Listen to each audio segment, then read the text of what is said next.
Hey guys, it's me Silver. This is a fanfiction about someone who gets put in the SCP universe, so thank you all for watching. Now let's get right into it. Realizing you are in the SCP universe is a terrifying thing.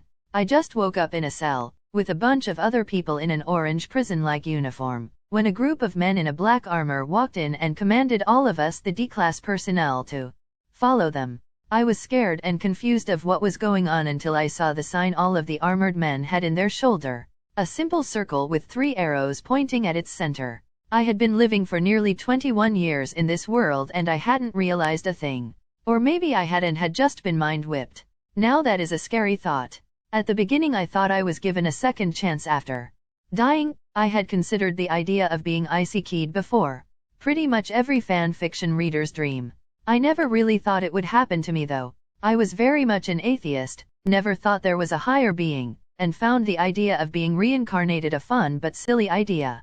I guess I couldn't deny the existence of gods anymore though. After all, I was pretty sure there existed multiple versions of them in the SCP-verse, or at least many godlike beings. When I was younger I assumed I was in a dangerous world, that is how every isekai ever begins, and I refused to be placed in a grimdark situation. I was quite nervous about everything. I was looking over my shoulder every 5 seconds, and at nights I would look for some kind of inner energy. Alas, I never found anything, and eventually just accepted I was destined to live another normal life. Then I felt a bit cheated. I could have been born in a magical world, one where superheroes were the norm, or even one where I could cultivate and grow stronger in time. But I guessed all of those were just myths in the end. Now I only felt a sense of despair. For some reason I was now classified a D-class. I only remembered going out with some friends to a bar after my final test of the semester. The whole last week was very stressful, and even if I hated the taste of any alcoholic drink, I wanted to go out with my friends to relax some. How did I end up here? When I tried talking to what I assumed to be a security officer about why I was here, I was just ignored. It felt insulting, but maybe they were ordered to ignore every Class D personnel for security reasons. Didn't want a possessed D-class to be talking to anyone, I guess. That was a real danger here, I suppose. So I didn't let it affect me much. We were separated into groups of 4, and ordered to put on a collar. It felt clunky and too big, but I didn't want to spend my last minutes alive being looked at like I was more of a pest than what the guards already thought I was. We were next moved to a white room with nothing but some chairs and told to wait in silence. The other Class DS with me were also nervous, though I was quite sure I looked like I was about to have a mental breakdown. One of the guys looked like what I assumed every thug would look like in a prison. The second person with us was playing with a pink bunny, and wasn't that terrifying? The last guy didn't speak English. I tried to distract myself trying to guess where he was from. Didn't recognize the language he was speaking, and couldn't begin to guess his nationality by skin color alone. In the end, I just started to think of the many ways I could potentially die in the next few minutes. Finally, after what felt like 30 minutes of just sitting around in an empty room, the door to the room opened, and what appeared to be a researcher entered the room. He looked us over, like he was assessing how long we would survive whatever SCP he was going to make us throw ourselves over. Finally, he seemed content with what he got and he spoke to us in a very condescending manner. Told us how we were about to make a deal with an entity, and that we were to make it by thinking carefully how we worded things. Now that just made a bunch of alarms go off in my head. Was I about to sell my soul? I liked my soul not sold, thank you very much. I was looking left and right for a way out. I knew for a fact there wasn't one, but damn it, I didn't want to lose my soul to some wannabe demon. One of the guards looked over to me and made eye contact for a very long and uncomfortable time. I got the message, so I tried to stop looking like a cat who was just splashed with water and calm down.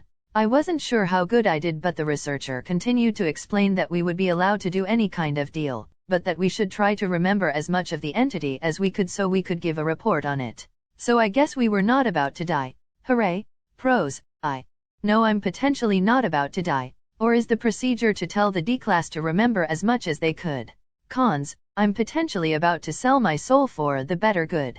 With his piece done, the scientist told the guards he was heading to the observation room, and left through the door he came through. One of the guards manhandled the thug look-alike and left with him through another door, towards what I thought was going to be his end. After what could only be a couple of minutes, the radios on the rest of the guards went off, and an alarm could be heard. They did nothing but check on them and continued watching us.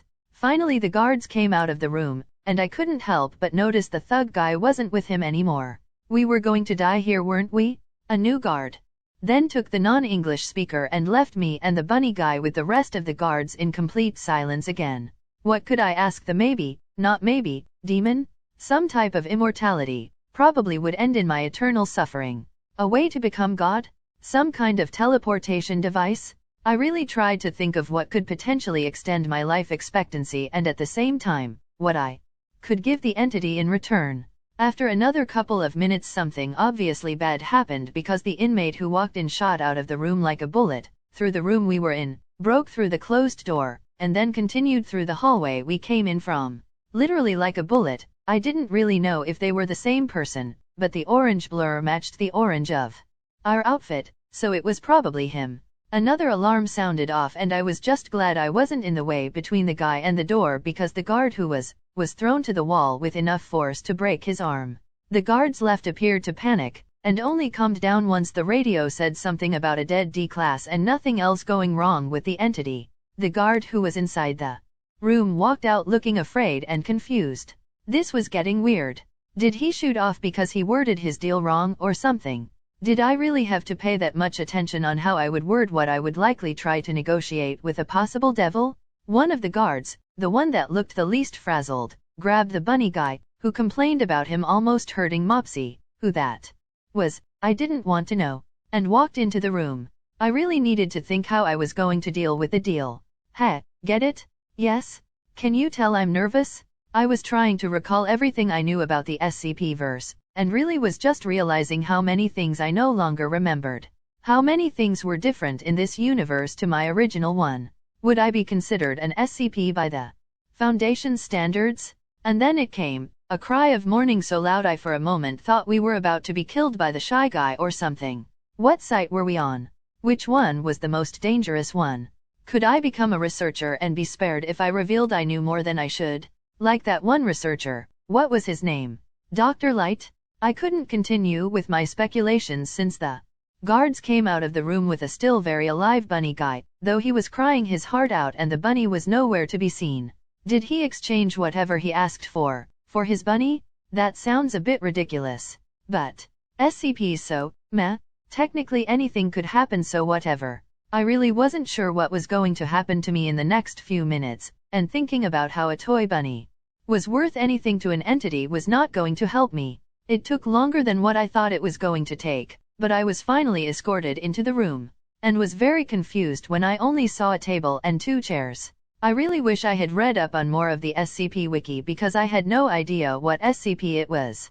The speakers in the room turned on, and the voice of the scientist explained how I could make a deal with the entity, and that whatever the entity wanted for the deal would be taken from me, even if it was an abstract thing, like memories. The guard that came in with me pointed to the less majestic looking of the 2 chairs and I walked up to it.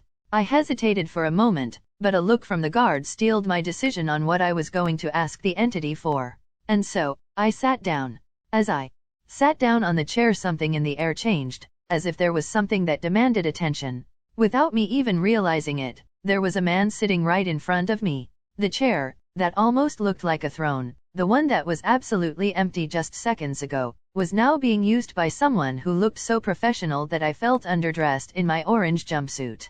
He looked like a movie star. He reminded me of Henry Cavill. The guy almost looked exactly like him. He seemed ready to attend a photo shoot. I straightened up and prepared for what I assumed was going to be the most important conversation I had ever had and probably will ever have in my life. Then the image I had for the being was broken when he spoke. Do you want some popcorn? How about the answers to your next test? Or how about I get rid of some of your childhood bullies? I know you might not remember them very well, but I can make them disappear without an issue. If you do not want that, maybe you would be interested in some money? Everyone wants to be rich. Some women? Every man wants women. He almost sounded like a door salesman. He listed me so many offers so fast and pitched them all as if he was running out of time or something. Was he even going to ask for my soul? I mean, there was probably something he could offer me that some people would deem it worth it. But most of what he was offering either was not worth even $5, or I could just get it with some hard work. How about a cell phone that doesn't exist yet? Or maybe you would like to de-age a couple of years. Some people are vain enough to want to look younger even if they are already young. Okay, maybe not $5. Can you please wait a moment? I finally asked, and he shut up pretty fast, though he kept staring at me in a way that made me very uncomfortable and aware of how much time I was wasting. Can you make our conversation private?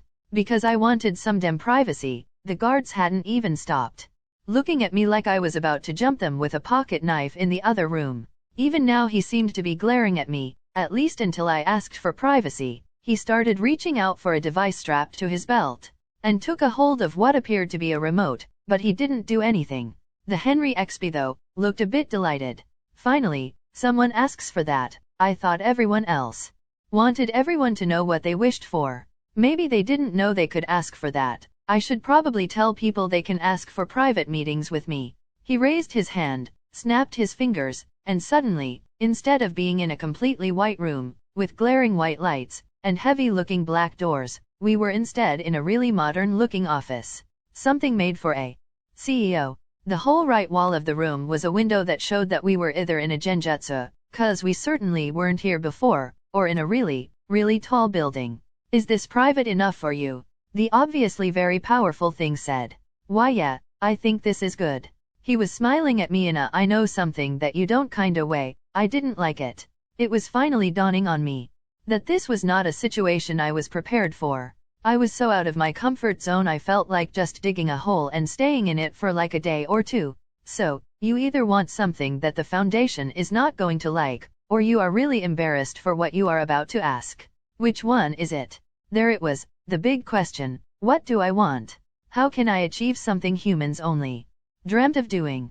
I want to be connected to the principle of domination. And suddenly he didn't look so happy-go-lucky. You want me to steal the principles of domination and give them to you? Are you mad? How would you even pay for that? He definitely wasn't expecting that. I knew asking for that was a gamble, but really, shoot for the stars, right? If he couldn't do it, or the price was so high I couldn't pay for it, he could just tell me to fuck off with my offer. I mean, if you can't do it. Was trying to rile up a possible demon a good idea? Nope, not in the slightest, but the idea of dying a horrible death at the hands of some random anomaly in this godforsaken reality didn't appeal much to me. And who said I couldn't do it? I was just wondering how you even knew of principles and concepts. Most humans don't really even think about those kinds of things. Well, I for one, am not originally from this multiverse. So I can't say that I think like most of the people from around here. His eyes appeared to shine for a second, and he looked almost giddy. This day has been so fun. I get to make 4 deals and meet a dimensional traveler. How exciting? So tell me, how would you pay me for what you want? He began to lean forward as he spoke, almost falling off of his chair and onto the table. Well, how about you take a look at my memories? You can learn a lot of new things I'm very sure don't exist in this part of the multiverse. I mean, most of what I knew was rather useless information. But, for some reason, many of the things that were popular in my first life didn't exist here. I basically had a library of media in my head that was completely new to this reality. It did make me nervous about the idea of him getting into my head, but really, I'm sure he could have done it already. The maybe devil hummed and ought for a while. I was pretty sure that what I just offered was not enough, but we were here to make a deal, so negotiations were expected. So, I just sat in what I was just realizing was a very comfy chair and thought of what other things I could offer to the man in the chair. Though now that I had some time, I looked at the rest of the room. There were a bunch of books behind the man, and to the right a lot of miscellaneous stuff, like, a lot everything was stacked on shelves that seemed to go forever. Was there where he brought all the stuff he took from people? Hey, I can see the pink bunny. Finally he spoke. That is not going to be enough. I find this deal you are trying to make too in your favor. So let me make a proposal. He looked me in the eye. He seemed very serious. I am going to make you an investment. And that was a surprise. Was it racist of me to think that because he was possibly a devil he would want to collect what he's due as fast as possible? See, I do not see myself making a lot of more deals in the future if I am stuck in the facility. But you are aware of the multiverse, aware that there is more to existence than some 2-bit organization with thought of grandeur. He stood up, held his hands up high. He almost looked like that one meme that said, "Praise the sun." I proposed that once. You grow powerful enough, if you manage to survive, you grab me and deposit me in a place where I can make many more deals. Of course I want that one place to be outside of this reality cluster, since I do not wish to be contained in such a manner again. You see, I love making deals. They are the reason for my existence. If I cannot make any, I will get very bored. So, how about it? Some power. With the potential to make you rival gods, for my freedom. I thought about that for a moment. Would this make me an enemy of the Foundation? Not necessarily. I was just going to liberate one of their SCP. I technically would be getting rid of it for them. Of course this would only happen once I'm powerful enough, but it gave me hope that maybe, just maybe, I could survive this universe. Now, though, I had to concentrate on the deal. Leave the thoughts of a life without panic attacks for later. So to clarify, in exchange for your eventual freedom, and the ability to see what I remember of my old reality, you will give me the principles of domination? Yes. He had a very wide smile as he took out a paper from a drawer that was under his desk and started writing a contract. To ensure, you really do come for me, once you are able to jump out of this universe. I will contact you, incessantly if I must, and you will get me out of here. I frowned a bit. No, me being able to jump realities does not mean I can come and get you and then just jump. I would need to be able to first break you out without caring for the consequences, and have enough energy to transport us away from this hellhole. He thought about that for a second, then nodded, and added that to the contract. Nothing else you want to add, Gabriel? This fucker was scary. I hadn't even said my name once since I woke up in the cell with the rest of the D-class personnel. No thank you, I'm not keen on growing my debt. I appreciate the offer though. I smiled. This was so much better than what I thought I was getting myself into. That is perfectly fine. Now please make sure to read everything, and sign at the end please. Said what I was beginning to remember was the Devil's Deal SCP, as he passed me a parchment. It was a beautiful thing, the letters were beautiful, the paper felt of amazing quality, even the pen he passed me next was beyond anything I had ever seen before. And so, after reading the paper at least 3 times, and just as the sun in the horizon was beginning to fall under the sea of clouds, I signed the deal. See, now I'm getting nervous about reading, and just butchering my story. But the dem plot bunnies won't leave and I had to write something, so for as long as my imagination is able to not write complete trash, I hope y'all enjoy it.